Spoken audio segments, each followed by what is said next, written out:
Последние годы наблюдается очень большой интерес со стороны мусульманского населения к своей религии, к традициям, и увеличивается приток прихожан во все мечети. Ну, в частности, если говорить о Москве, то 4 существующие в Москве мечети, они, конечно, не в состоянии вобрать в себя количество желающих.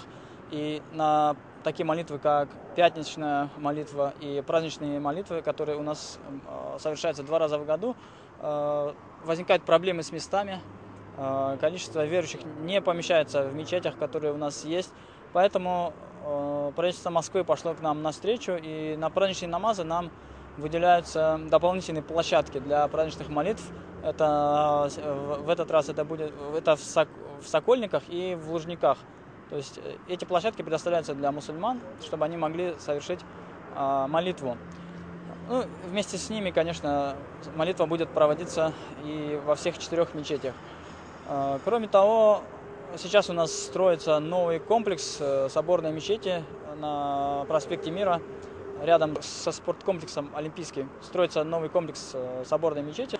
Он будет гораздо вместительнее, чем та мечеть, которая была до этого. Но, несмотря на свою вместительность, новая мечеть не будет, конечно, в состоянии полностью удовлетворить нужды верующих. И этот вопрос, он все же остается перед нами, перед правительством Москвы, и перед мусульманами, перед Советом муфтиев России. Остается вопрос в том, как поместить нам всех желающих помолиться, проводить молитвы в мечетях города Москвы. Ну, если сравнивать с европейскими странами зарубежья, такими как Китай, Англия и так далее, то мы обнаружим, что в столицах этих стран количество мечетей в десятки раз больше, чем в Москве. И мы надеемся, что в будущем, конечно, наше правительство будет рассматривать эту проблему и удовлетворять нужды мусульман, так же, как и других традиционных конфессий. Потому что мусульмане являются второй, можно сказать, по численности традиционной конфессией в нашей стране. Ну, сейчас у нас у мусульман месяц Рамадан. Мусульмане его активно празднуют, проводят. И в честь этого месяца Советом муфтиев России установлен шатер Рамадана, возле которого мы сейчас стоим. Этот шатер принимает постящихся, чтобы постящиеся могли во время разговения насытиться и прекратить свой пост. И также в шатер Рамадана принимает всех желающих, не только мусульман, но и представителей других конфессий, в первую очередь, конечно, православных, и всех других желающих, кто хочет разделить вместе с мусульманами дружеский ужин. Для всех двери шатра открыты. И этот проект, он не только направлен на то, чтобы накормить постящихся, но также на то, чтобы сближать наши народы, чтобы между народами России, традиционными народами было взаимопонимание, культурный обмен. И это немаловажная часть нашего шатра Рамадана.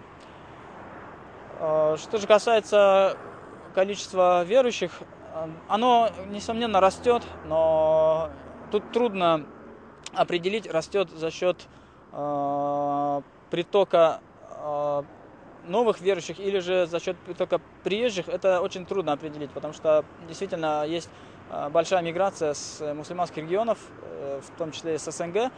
Конечно, эта миграция, она в значительной степени увеличивает количество молящихся. Но в то же время мы наблюдаем пробуждение, некое религиозное, духовное пробуждение среди местных мусульман. В первую очередь среди татар и среди представителей северокавказских народов, которые относятся к Российской Федерации. И в этих регионах, и среди представителей этих регионов также наблюдается очень большое пробуждение, большой интерес к своей религии, к своим традициям. И, конечно, наша задача, как Совета муфтиев России и других официальных религиозных организаций, дать людям правильные ориентиры, чтобы они не впадали в какие-то крайности, чтобы не попадали под влияние всякого рода экстремизма.